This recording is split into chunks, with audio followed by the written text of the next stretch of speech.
Bonjour les amis, j'espère que vous allez bien. Bassirou Diomaye Faye a tenu un discours à l'événement qu'il a amené en France.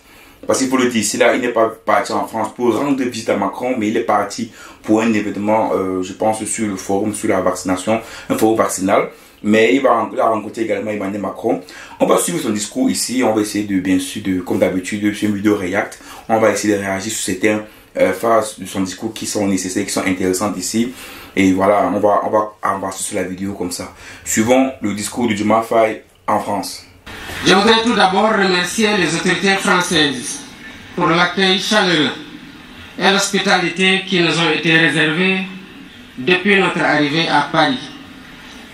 Je suis heureux de me joindre à vous aujourd'hui pour participer à cette campagne de mobilisation pour la souveraineté et l'innovation vaccinale. Je félicite vivement les organisateurs de cette rencontre, Gavi, l'Alliance mondiale pour le vaccin, l'Union africaine à travers le Centre de contrôle des vaccins CDC Africa et notre hôte, la France, pour leurs efforts au service de la santé publique. Par ma présence à ce forum, j'ai voulu exprimer mon attachement personnel à la santé et la place qu'elle occupe dans l'action de mon gouvernement. L'histoire récente de la pandémie Covid-19 nous a montré combien nous étions vulnérables, mal préparés face aux pandémies et que par conséquent la santé doit être une priorité permanente.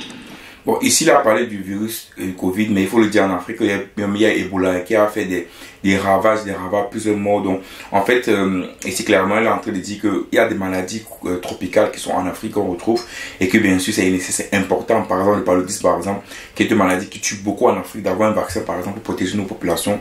Parce qu'en Afrique, il y a plusieurs maladies et il est important d'innover dans le domaine vaccinal pour qu'on puisse davantage protéger nos frères africains. Il y a un peu plus de 4 ans, la Covid avait fortement bouleversé nos systèmes de santé et mis en danger les programmes de vaccination qui étaient alors relégués au second plan, devant l'urgence évidemment de lutter contre la pandémie. Ainsi, selon le rapport de l'UNICEF de 2021, 23 millions d'enfants n'avaient pas reçu les vaccins de base nécessaires à leur croissance normale au plus fort de cette crise sanitaire. La pandémie avait surtout mis en évidence les disparités structurelles qui existaient déjà entre pays développés et pays en développement en matière de vaccination.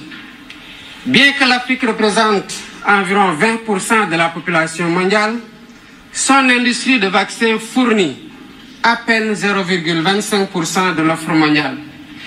Le continent est encore... Vous avez suivi 0,25% de l'offre mondiale. Donc clairement, il faut le dire clairement, ici l'Afrique ne fournit pas de vaccins dans le monde. Ça, c'est clair. Encore largement tributaire d'autres régions du monde pour couvrir ses besoins. C'est dire l'immensité de la tâche qui reste à accomplir pour la souveraineté vaccinale de l'Afrique. Mesdames, Messieurs, en consacrant cette rencontre au lancement de l'accélérateur de la production des vaccins en Afrique, AVMA, Gavi et l'ensemble de ses partenaires s'inscrivent dans la voie pour corriger les points faibles du continent en matière de riposte face aux pandémies, telles que le manque d'équipements et de médicaments, mais surtout de vaccins. Nous avons vécu cela pendant la pandémie Covid-19 avec l'arrivée tardive et un nombre insuffisant de vaccins. Un des défis majeurs pour l'Afrique aujourd'hui, c'est de produire des vaccins, des médicaments et diagnostics, mais également d'accéder aux plateformes de commercialisation pour participer pleinement à la lutte contre les menaces sanitaires futures. C'est une volonté politique de l'Afrique et nous invitons tous les partenaires à soutenir cet agenda qui constitue une priorité au même titre que les autres priorités liées notamment aux situations de guerre ou de changement climatique. L'Afrique a les capacités de production locale de vaccins. Des pays pionniers s'y sont engagés, dont le Sénégal avec l'Institut Pasteur de Dakar. Je rappelle que cet institut existe au Sénégal depuis un siècle et qu'il a une expérience quasi centenaire dans la fabrication de vaccins. L'Institut Pasteur de Dakar a fabriqué son premier vaccin contre la fièvre jaune en 1937. Ce même vaccin a reçu la préqualification de l'OMS en 1966, donc depuis plus de 50 ans. Dans la perspective de la consolidation de ces acquis et de la réalisation de l'objectif de l'Union africaine de produire sur le continent 60% des vaccins utilisés sur place d'ici 2040, l'Institut Pasteur de Dakar a initié, avec le soutien du gouvernement sénégalais, un ambitieux programme de développement industriel estimé à 252 millions de dollars. Ce programme vise à maîtriser toute la chaîne de valeur en matière de production pharmaceutique, depuis l'identification des besoins jusqu'à l'utilisation des produits par les bénéficiaires. La réalisation de ces infrastructures et l'acquisition des équipements sont en cours de finalisation. Le site du vaccinopole de Diamniadio, qui constitue une des entités de ce programme, aura une capacité de production annuelle de 3 millions de doses de vaccins de routine, épidémique ou pandémique, et utilisera les 3 plateformes technologiques dont l'ARN messager. Pour encadrer toutes ces initiatives, le Sénégal a déjà mis en place l'Agence nationale de réglementation pharmaceutique, qui s'est beaucoup employée pour atteindre les phases de maturation et d'homologation requises. Tout ceci n'aurait pas été possible sans un surcroît d'efforts dans la mobilisation des ressources pour le financement de la recherche, de l'innovation et des infrastructures de santé.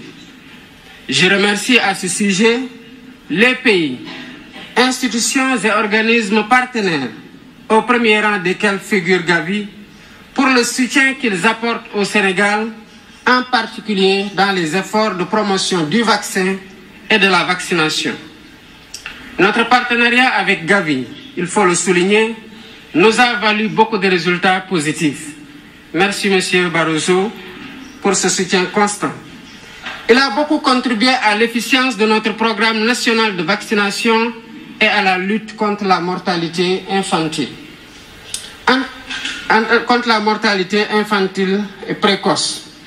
Je sais que Gavi fait la même chose dans d'autres pays avec des rendements aussi appréciés en matière de prévention sanitaire, de prise en charge médicale adéquate et de lutte contre la mortalité précoce. En tant que pivot essentiel de la solidarité et en reconnaissant des immenses services qu'il rend aux pays bénéficiaires, Gavi mérite le soutien continu de la communauté internationale. C'est la raison pour laquelle, en ma qualité de président de la République du Sénégal, je lance un appel à tous les pays et institutions partenaires afin qu'ils contribuent généreusement à la reconstitution des fonds de Gavi pour la période particulièrement de 2026 à 2030. Soutenir le financement de Gavi, c'est aussi investir stratégiquement et à un rythme plus soutenu dans la protection de nos enfants, des générations actuelles et futures. Je serai engagé dans cette campagne pour Gavi et je vous invite tous. Ensemble, mobilisons-nous. Je vous remercie pour votre aimable attention. Bon, là, on vient de suivre le discours de Diomaye Faye. Vous voyez qu'il a parlé uniquement de santé, pour qu'on soit clair. Donc ici, clairement, il est en train de dire qu'il est important que le Sénégal puisse développer davantage l'innovation vaccinale, parce que, comme tantôt l'a dit, 0,25% des vaccins sont produits en Afrique, c'est très peu. Donc le but ici, c'est quoi? C'est de pouvoir financer certains laboratoires de recherche, comme Gavi par exemple en Afrique et à l'extérieur, pour qu'on puisse davantage fabriquer des vaccins en Afrique. Donc je pense que demain, on rencontrera Emmanuel Macron et ils vont certainement avoir un discours de politique maintenant. Mais ici, déjà, clairement, on voit que Diomaye Faye a une vision claire, c'est qu'il veut davantage développer la compétence, la recherche, le développement sur le continent, beaucoup plus sur le plan de la santé, ce qui manque cruellement pour les Africains, il faut le dire ici. Et donc, ce qu'il est en train de faire en France, en fait, c'est une importance capitale, en fait, pour l'Afrique tout entière. Pas seulement le Sénégal, mais pour l'Afrique tout entière. Donc, les amis, comme d'habitude, mets-moi en commentaire ce que tu penses de ce discours-là. Et on se voit rapidement pour une prochaine vidéo. Ciao.